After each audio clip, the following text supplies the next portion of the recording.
कक्षा 10 के हमारे प्रिय बच्चों, आज हम हिंदी के प्रसिद्ध कवि और लेखक राम वृक्ष बेनीपुरी जी द्वारा रचित हमारा पाठ बाल गोविंद भगत के प्रश्नोत्तरों का अध्ययन करेंगे।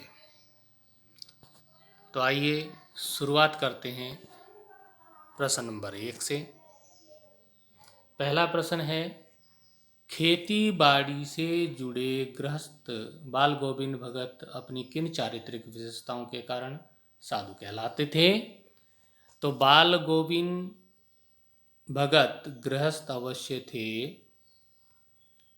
बाल गोविंद भगत गृहस्थ अवश्य थे, किंतु वह गृहस्थियों की भांति माया मोह, धन संपत्ति और अन्य सांसारिक मकड़ जाल से एकदम असंपृक्त थे। यानी वे गृहस्थ होते हुए भी विरक्त साधु थे। यही कारण था कि सदैव सदाचरण करते थे। वे कभी झूठ ना बोलते थे, सभी से एक समान मधुर व्यवहार करते थे। उनका संसार के साथ व्यवहार कबीर के समान, ना काहू से दोस्ती ना काहू से बैर वाला था। अर्थात ना किसी से बहुत ज़्यादा दोस्ती थी और ना किसी से बहुत दुश्मनी थी। किसी की धन संपत्ति अथवा वस्तु में उनका कोई आकर्षण ना था, इसलिए वे किसी की वस्तु को हाथ ना लगाते थे। कल के लिए बचाकर रखना अथवा संग्रह करना उनके स्वभाव में ना था, इसलिए वे खेती में जो कुछ पैदा करते थे उसको साहब के दरबार कबीर मठ में ले जाकर रख देते थे। वहाँ से प्रसाद के रूप में जो कुछ मिलता था उसी से अपना जीवन निर्वाह करते थे।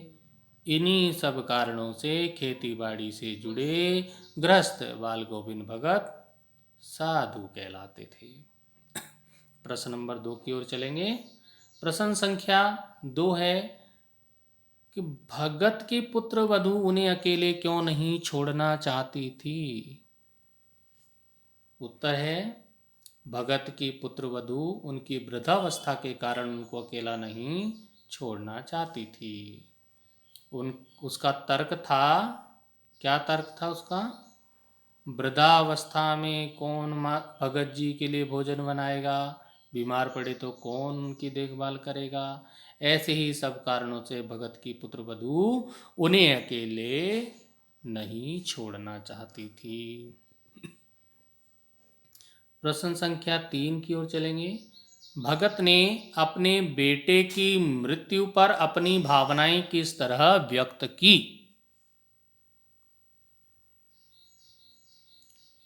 एक दिन भगत का जवान बेटा मर गया।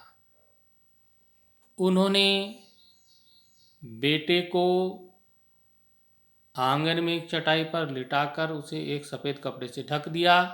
अपने आंगन में लगे कुछ फूल तोड़कर उन्होंने पुत्र के शव पर बिखरा दिए। भगत ने शव के सिरहाने एक चिराग जलाकर रख दिया और उसके सामने जमीन पर ही आसन जमाकर गीत गाए जा रहे थे। उसी पुराने स्वर, उसी पुरानी तल्लीनता के साथ जो वो हमेशा गाते थे। घर में पुत्र वधू रो रही थी, जिसे गांव की स्त्रियां चुप कराने का प्रयास कर रही थी, किंतु बाल गोविंद भगत इन सब बातों से गाए जा रहे थे। हाँ, गाते गाते कभी कभी पुत्र वधू के नज़दीक भी जाते और उसे रोने के बदले उत्सव मनाने के लिए कहते समझाते थे।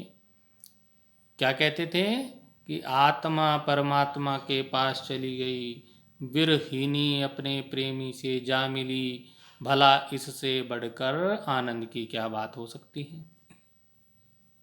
इस प्रकार भगत ने सांसारिकता से विरक्त निर्मोही साधु के समान समभाव का परिचय दिया। वास्तव में भगत जो कुछ कह रहे थे उसमें उनका विश्वास बोल रहा था, वह चरम विश्वास जो हमेशा ही मृत्यु पर विजयी होता आया है। इस प्रकार से प्रश्न नंबर 4 की ओर चलेंगे। प्रश्न नंबर 4, भगत के व्यक्तित्व और उनकी वेशभूषा का अपने शब्दों में चित्र प्रस्तुत कीजिए, अथवा पठित पाठ के आधार पर बाल गोविंद भगत के व्यक्तित्व पर प्रकाश डालिए। तो हम इसका उत्तर देखेंगे।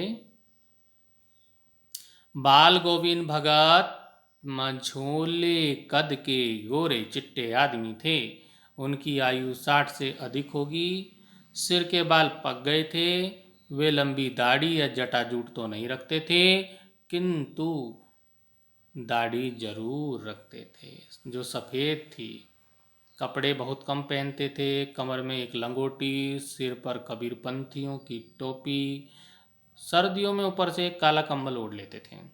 मस्तक पर रामानंदी टीका लगाते थे और गले में तुलसी की जड़ों की एक माला पहनते थे। इस प्रकार भगत का व्यक्तित्व व वेशभूषा बिल्कुल साधारण थी। प्रश्न नंबर 5 की ओर बढ़ेंगे हम। प्रश्न नंबर 5, बाल गोविंद भगत की दिनचर्या लोगों के अचरज का कारण क्यों थी? तो बाल गोविंद भगत क्या थे? गृहस्थ थे, किंतु उनकी दिनचर्या साधुओं जैसी थी। वे कभी झूठ ना बोलते थे, दूसरों की वस्तुओं को नहीं छूते थे, ना उनका इस्तेमाल करते थे।